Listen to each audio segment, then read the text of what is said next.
Punjabi actor turned activist Deep Sidhu ਦੀ Delhi police ਵੱਲੋਂ ਬੀਤੀ ਰਾਤ ਗ੍ਰਿਫਤਾਰੀ ਕਰ ਲਈ ਗਈ ਹੈ। ਦੱਸ ਦਈਏ ਕਿ 26 ਜਨਵਰੀ ਨੂੰ ਲਾਲ ਕਿਲੇ ਦੀ ਘਟਨਾ ਤੋਂ ਬਾਅਦ ਤੋਂ ਹੀ ਦੀਪ ਸਿੱਧੂ ਦੀ ਭਾਲ ਵਿੱਚ ਸੀ ਦਿੱਲੀ ਪੁਲਿਸ ਵੱਲੋਂ ਦੀਪ ਸਿੱਧੂ ਤੇ ਲੱਖਾ ਸਿਧਾਣਾ ਲਈ ਲੁੱਕਆਊਟ ਨੋਟਿਸ ਵੀ ਜਾਰੀ ਕੀਤਾ ਗਿਆ ਸੀ ਅਤੇ 1 ਲੱਖ ਰੁਪਏ ਦਾ ਇਨਾਮ ਵੀ ਰੱਖਿਆ ਗਿਆ ਸੀ। ਹਾਲਾਂਕਿ ਇਸੇ ਦਰਮਿਆਨ ਕਈ ਵਾਰ ਦੀਪ ਸਿੱਧੂ ਆਪਣੇ ਸੋਸ਼ਲ ਹੈਂਡਲ ਉੱਤੇ ਆਪਣੀ ਵੀਡੀਓਜ਼ ਅਪਲੋਡ ਵੀ ਕਰਦੇ ਰਹੇ ਅਤੇ ਆਪਣੀ ਸਫਾਈ ਦਿੰਦੇ ਰਹੇ। ਪਰ ਬੀਤੀ ਸੋਮਵਾਰ ਦੀ ਰਾਤ ਦਿੱਲੀ ਪੁਲਿਸ ਦੀ ਸਪੈਸ਼ਲ ਸੈੱਲ ਦੀ ਟੀਮ ਵੱਲੋਂ ਉਸ ਦੀ ਗ੍ਰਿਫਤਾਰੀ ਕਰ ਲਈ ਗਈ ਅਤੇ ਗ੍ਰਿਫਤਾਰੀ ਹੋਣ ਤੋਂ ਬਾਅਦ ਦੀਪ ਸਿੱਧੂ ਦੀ ਪਹਿਲੀ ਤਸਵੀਰ ਵੀ ਵਾਇਰਲ ਹੋ ਰਹੀ ਹੈ ਸੋਸ਼ਲ ਮੀਡੀਆ ਉੱਤੇ। ਦੀਪ ਸਿੱਧੂ ਦੀ ਗ੍ਰਿਫਤਾਰੀ ਤੋਂ ਬਾਅਦ ਦਿੱਲੀ ਪੁਲਿਸ ਦਾ ਕੀ ਕਹਿਣਾ ਹੈ, ਆਓ ਤੁਹਾਨੂੰ ਉਹ ਵੀ ਸੁਣਾਉਂਦੇ ਹਾਂ। 26 जनवरी को लाल किला और दिल्ली के अन्य जगहों पर जिस तरह से हिंसा और उपद्रव संगठित किया गया था, उसमें दीप सिद्धू नामक एक शख्स का प्रमुख भूमिका था। उसकी तस्वीरें भी पब्लिक डोमेन में है, तमाम देशवासियों ने देखा है। इस आरोपी दीप सिद्धू के ऊपर दिल्ली पुलिस ने 1 लाख रुपया का इनाम घोषणा किया था। आरोपी दीप सिद्धू को हमारे दिल्ली पुलिस की स्पेशल सेल की टीम ने गिरफ्तार कर लिया है और आगे की तफ्तीश अभी जारी है। सर, कोर्ट में कब तक क्या है? ये ऑपरेशनल डिटेल अभी हम साझा नहीं कर पाएंगे। कोर्ट में कब तक लेके जाएंगे? आरोपी को गिरफ्तार कर लिया गया है, आगे की कानूनी कार्रवाई की जा रही है। गिरफ्तार कहाँ से किया है? ऑपरेशनल डिटेल अभी साझा नहीं कर रहे हैं। फिलहाल के लिए आरोपी को गिरफ्तार कर लिया गया है और आगे की कानूनी कार्रवाई जारी है। धारा कौन सी लगी है सर? धारा ਹੁਣ ਦੀਪ ਸਿੱਧੂ ਦੀ ਉਹ ਵੀਡੀਓ ਦਿਖਾਉਂਦੇ ਆ ਜੋ 26 ਜਨਵਰੀ ਲਾਲ ਕਿਲੇ ਘਟਨਾ ਤੋਂ ਬਾਅਦ ਦੀ ਸੀ। ਉਸ ਦੇ ਵਿੱਚ ਦੀਪ ਸਿੱਧੂ ਕੀ ਕਹਿ ਰਹੇ ਸੀ, ਆਓ ਤੁਹਾਨੂੰ ਸੁਣਾਉਂਦੇ ਆ। सत श्री अकाल जी, नमस्कार। आज हिंदी में बात करेंगे क्योंकि हमारे संघर्ष को एक नया रूप दिया जा रहा है। अभी हम इस देश की एकता और अखंडता और इस देश का मान सम्मान उसको किसी तरह चोट पहुंचाना चाहते हैं। पहली बात ये आपके लिए बड़ी ज़रूरी है समझनी भी, जब कोई ऐसा संघर्ष शुरू होता है जहां लोगों के जेन्युइन इमोशंस, उनके जेन्युइन कंसर्न या उनके जेन्युइन राइट्स जो हैं उसका ध्यान नहीं रखा जाता, उसको इग्नोर किया जाता है, तो लोगों के मनों, उनके दिल के अंदर, उनके मनों के अंदर जो गुस्सा बड़े टाइम से एक उनके मन के अंदर जो गुस्सा रहता है, वो किसी न किसी ऐसी सिचुएशन में जब ऐसा संघर्ष चल रहा हो या ऐसे प्रोटेस्ट चल रहे हैं, उसमें फ्लेयर अप हो जाता है। पहली बात तो ये है, आज इस सिचुएशन जो हुई उसमें वो गुस्सा फ्लेयर अप हो गया और इसमें किसी एक शख्सियत को अगर आप बोलें भी उसने भड़काहट की है, तो कभी भी संघर्ष, इतना बड़ा संघर्ष, वो किसी एक शख्सियत या एक व्यक्ति के ऊपर डिपेंड नहीं होता। इस बात को समझना बड़ा ज़रूरी है। दिल्ली के 4 तरफ से बॉर्डर, जो हमारे किसान जथेबंदियां या हमारे लोग हैं, उन्होंने चारों तरफ से वो बॉर्डर, एक ऑब्स्टैकल जो वहाँ बैरिकेड की हुई थी, बैरिकेडिंग, उसको तोड़ के आगे बढ़े, उसको तोड़कर आगे बढ़े और वो सब जैसे हम सब रेड फोर्ट की, लाल किले की तरफ चले गए।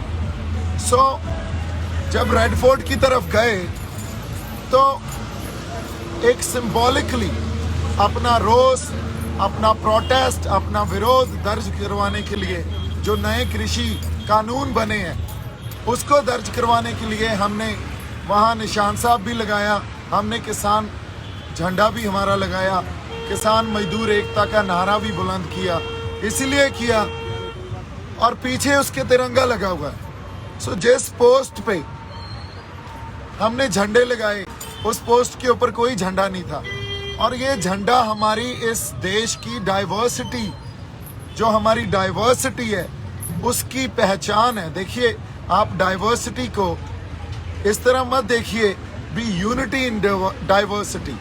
डाइवर्सिटी का एक्चुअल मीनिंग जो यूनिटी इन डाइवर्सिटी या हमारे गुरु साहिबान या श्री गुरु ग्रंथ साहब से हमने सीखा है, different but equal. Different but equal जो डाइवर्सिटी है उसको समझने की कोशिश कीजिए।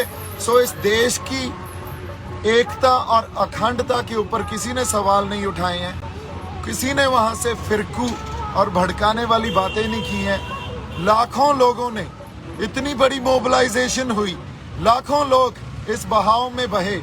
वो एक ऐसा बहाव है, अगर आप उस बहाव को नहीं समझेंगे और उसको सिर्फ आज की घटना को आइसोलेशन में देखने लगेंगे तो हम बहुत बड़ी गलती कर जाएंगे। ये एक पहले जो प्रोसेस चल रहा था उसकी कंटिन्यूशन है।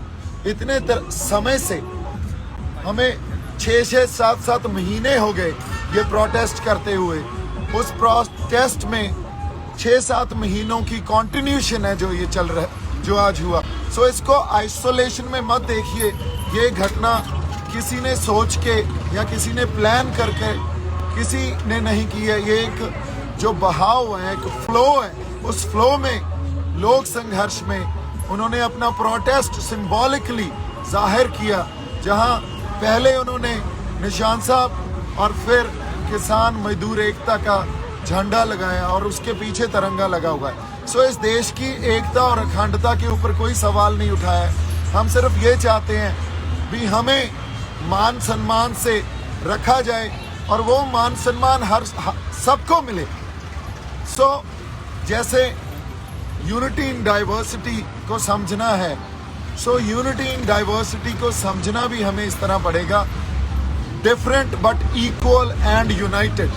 सो ये जो फलसफे हैं या हमारे सिद्धांत हैं, कई बार हम सिद्धांतक तौर पे एक दूसरे से कोई डिफरेंट जो हमारी बुद्धि होती है या डिफरेंट एक समझ रखते हैं। उसका मतलब ये नहीं हम एक दूसरे के खिलाफ हो गए। आज भी अगर किसानों ने या जो लोग गए थे दिल्ली, वो किसी को मारने थोड़ी गए थे या किसी को हमने मारा हो या कोई पब्लिक प्रॉपर्टी को हमने नुकसान पहुंचाया हो या किसी दिल्ली वासी को हमने नुकसान पहुंचाया हो या हमारे हाथ में कोई हथियार हो। हम तो अपने झंडे लेके गए और हमारे ट्रैक्टरों पे गए।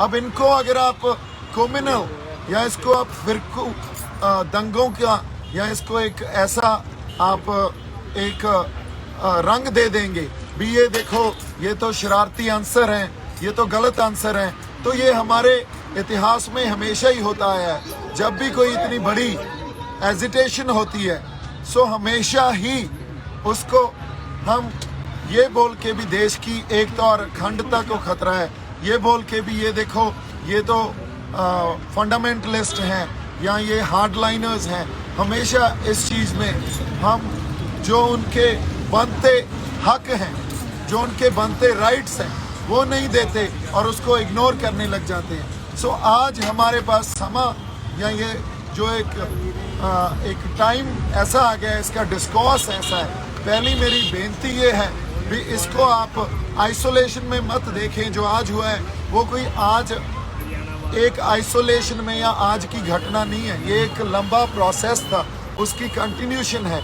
और आज भी वहाँ सिंबॉलिकली हमने अपना रोष जताया है, बिना कुछ डिस्ट्रॉय किए, बिना किसी तरह की तोड़ फाड़ किए, बिना किसी तरह हमने पब्लिक प्रॉपर्टी हो या हमारे पुलिस फोर्सेस हो या किसी भी तरह का लॉ एंड ऑर्डर हो, हमने बिल्कुल पीसफुली, जो हमारा जमहूरी हक है, हमारा डेमोक्रेटिक राइट है, पीसफुली एक प्रोटेस्ट किया। और इस प्रोटेस्ट को अगर हम ये सोच रहे हैं भी इसको एक कोई शख्सियत या एक पर्सनैलिटी या एक आदमी इतना बड़ी मोबिलाइजेशन कर सकता है, सो ये बहुत बड़ी गलती होगी। आप लोगों के जेन्युइन कंसर्न समझिए, लोगों के इमोशन समझिए।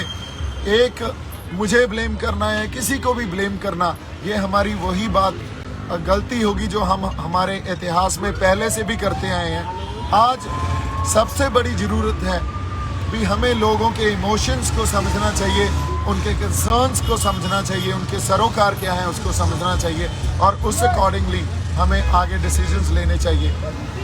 मैं एक बार फिर आपको ये रिक्वेस्ट कर रहा हूँ, कोई भी भड़काने वाली बात नहीं कर रहा है। हर इंसान यहाँ आपसी प्यार, भाईचारक साझ और इस देश की एकता और अखंडता में विश्वास रखता है। किसानों को प्लीज़ किसी अलग नज़रिए से मत देखिए। किसानों ने सिंबॉलिकली बड़े पीसफुली, जो हमारा डेमोक्रेटिक राइट है, जमहूरी हक है, उसको एक्सरसाइज किया है। वो सुप्रीम कोर्ट ने भी हमें दिया है, वो हमारा संविधान हमें देता है। और उसके आगे जो बात है, वहाँ फ्लैग पोस्ट पे कोई झंडा नहीं था, सो तिरंगा किसी ने नहीं उतारा। हमने सिर्फ अपना निशान साहब और हमारा किसान मजदूर एकता का जो हमारा झंडा है उसको वहाँ लहराया है। सो इतनी सी बात आपसे करनी थी मेरी तरफ से। आप सबको एक बार फिर निम्र बेनती है कि हम किसी को भड़काने के लिए ये प्रोटेस्ट नहीं कर रहे हैं। आज भी पीसफुल हैं, आप दिल्ली में देखिए सब पीसफुल हैं।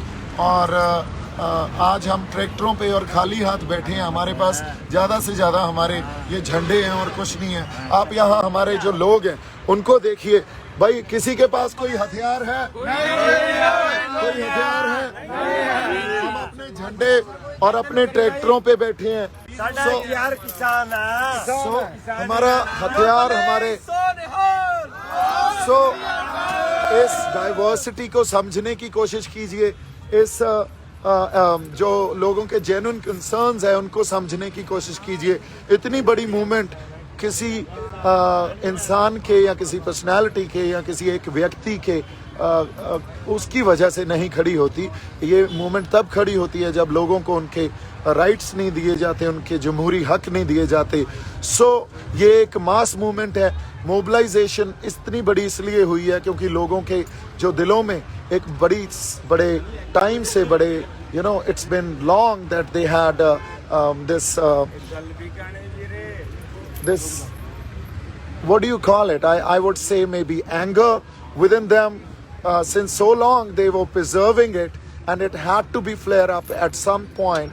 So when it actually came out, so then these incidents and this moment actually shaped up. So today, if we are not going to talk about their rights, we are not going to give them their rights, or we are not going to handle it with maturity and always play the blame game, then trust me, this is not gonna stop. What we have to do is handle it with a lot of maturity, with responsibility, with purity, and that's what our people want. That's what we all want.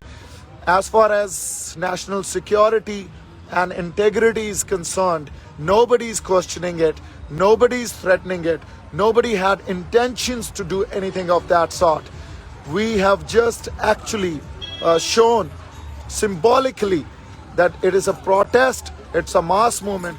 Please try and understand and deal with it with a lot of maturity, and the leadership, whether it is our farmer leadership or political leadership, kindly look into it and deal with it with responsibility and maturity, which I hope and we all hope that it will be.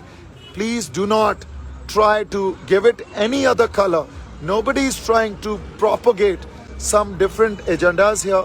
Nobody is trying to propagate that we are threatening national integrity and security.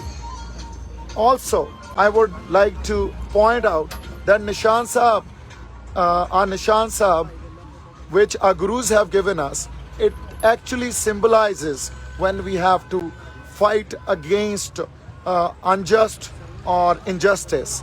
So that's what we've done. It was symbolically done. हमने किसी जगह कब्जा नहीं किया था, हमने कोई कब्जा नहीं किया, एक सिंबॉलिकली अपना रोज दर्ज करवाया है।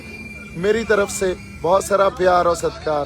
वाहिगुरू जी का खालसा, वाहिगुਰੂ जी की। ਦੀਪ ਸਿੱਧੂ ਦੀ ਹੋਈ ਗ੍ਰਿਫਤਾਰੀ ਉੱਤੇ ਤੁਹਾਡੀ ਕੀ ਰਾਏ ਹੈ? ਸਾਨੂੰ ਕਮੈਂਟ ਕਰਕੇ ਜ਼ਰੂਰ ਦੱਸੋ। ਪੰਜਾਬੀ ਸਿਨੇਮਾ ਤੇ ਸੰਗੀਤ ਜਗਤ ਦੀ ਹੋਰ ਲੇਟੈਸਟ ਅਪਡੇਟਸ ਲਈ ਸਾਡਾ ਫੇਸਬੁੱਕ ਪੇਜ ਬਾਲੀਵੁੱਡ ਤੜਕਾ ਪੰਜਾਬੀ ਲਾਈਕ ਕਰੋ ਤੇ YouTube ਚੈਨਲ ਸਬਸਕ੍ਰਾਈਬ ਕਰੋ।